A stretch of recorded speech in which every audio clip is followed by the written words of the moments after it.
Bueno, Jose Andres, zuen semea uniformez jantzita joaten da eskolara. Benetan sinesten duzu uniformeak jendea berdintzeko balio duela? Bai, nik uste du baietz. Eta esango dut arrazoi batzuk hori frogatzeko. Nik gogoratzen dut klase bateko argazki bat, nire semea tarteko, gare batekoa, eta han jentea jantzita zegoen eskamutila bakoitza nork bere modura. Nik ez dut largi gaitzen modaz eta olago esataz, baina argi zegoenan batzuk jantzita zeudela 8 maila batean, beste batzuk 10 maila batean, beste batzuk 12 maila batean, eta beste batzuk 6, 4 eta 2 maila batean, taldekoak guztiak. Zer gertatzen da? Hasieratik, ume sasoitik, umeak eta neskamutilak eta azten direla ja bereizten, janskeragatik nor zelako maila dukon, ekonomi maila, familia maila, gizarte maila, deitu dezagun nahi dugun modura.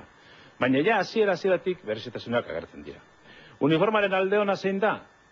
Erraztu egiten dituela hainbat zeregin. Erraztu egiten dutu, gurasoen zeregina ardura zer jantziko du gaur, zer jantziko du bihar, ez dakiz barekin hor. Merketu ere egiten du neurri batean, familiako aurrekontua, batzuetan, beste batzuetan behar bada ez, honek esaten du eset, nik uste du baiet, erraztu egiten duelako, merketu egiten du, eta gero, garrantzizkoena dana, danok doazela, itxura batean, bardin, danok bardin da gurasoa zera etortzen dioten uniforme talean zara, Koldo?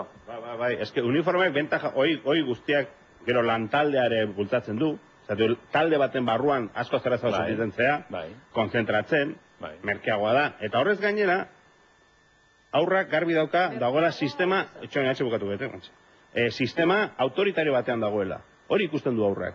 Ni hemen naiz mendekoa.